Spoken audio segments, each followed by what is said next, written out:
As Thomas Jefferson once wrote, "The God that gave us liberty and life gave them to us at the same time."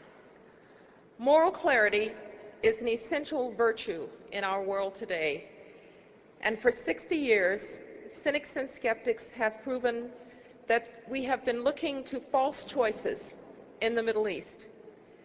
They have claimed that we must choose either freedom or stability, either democracy or security. They have said that the United States could either uphold its principles or advance its policies. But by trying to purchase stability at the price of liberty, we achieved neither. And we saw the result of that on a fine September morning. That is why President Bush has rejected 60 years of false choices in the Middle East. And as he said last week at the International Republican Institute, the United States has a new policy, a strategy that recognizes that the best way to defeat the ideology that uses terror as a weapon is to spread freedom and democracy.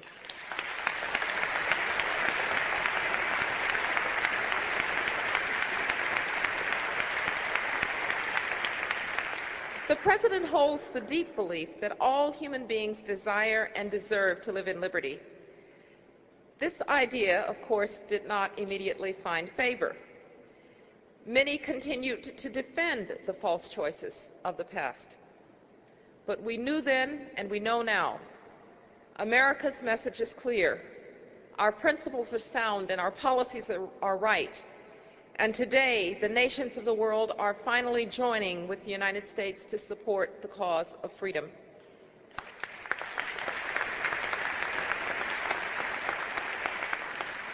We measure our success in the democratic revolutions that have stunned the entire world.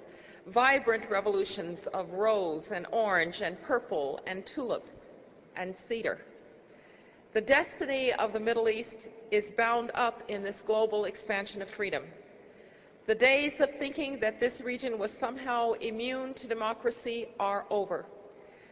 Working with our G8 partners, the United States has created the broader Middle East and North Africa Initiative to build partnerships with people in the region who are working for greater liberty.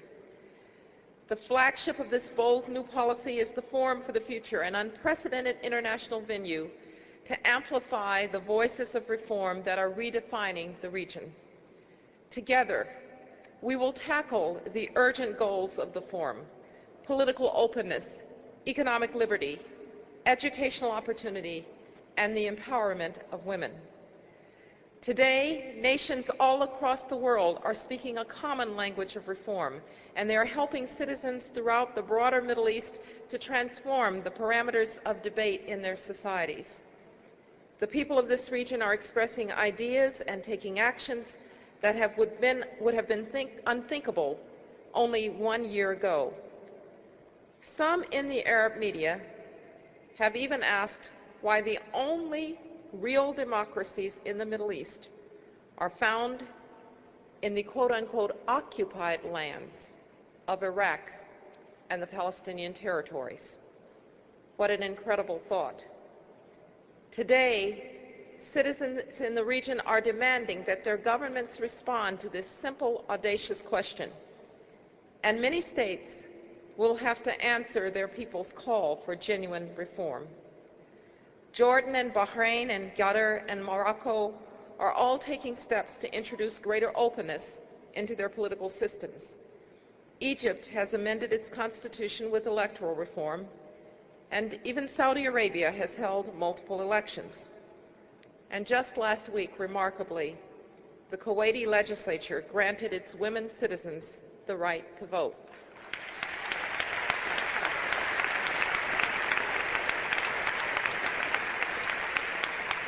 Kuwait's recognition that it must include all of its people in political life is hopefully an example that its neighbors will follow. In Lebanon, hundreds of thousands of citizens have demanded an end to the thorn suffocation of their country. With strong international support, led by the United States and by France, and with an explicit mandate from the United Nations Security Council, Syria has gotten the message loud and clear that it is not welcome in Lebanon.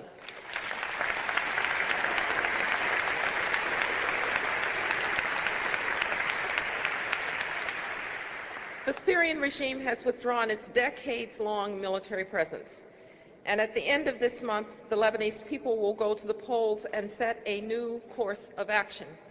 But we cannot rest. Syria must also remove its intelligence forces and allow the Lebanese people to be free.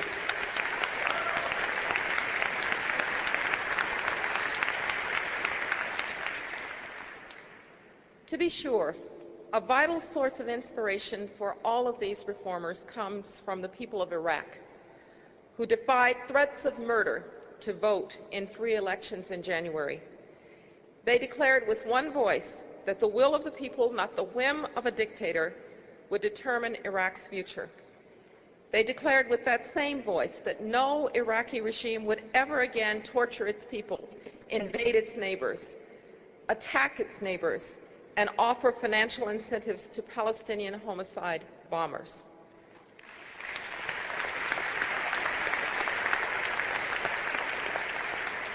Today, Iraq has a transitional government that will soon begin framing a new national constitution.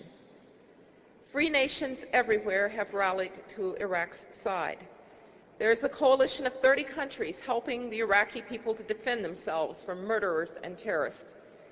NATO is training Iraq's army officers, police forces, and civilian administrators. And next month, at the request of Iraq's new government, the United States and the European Union will co-host an international conference to build greater support for democracy, prosperity, and security.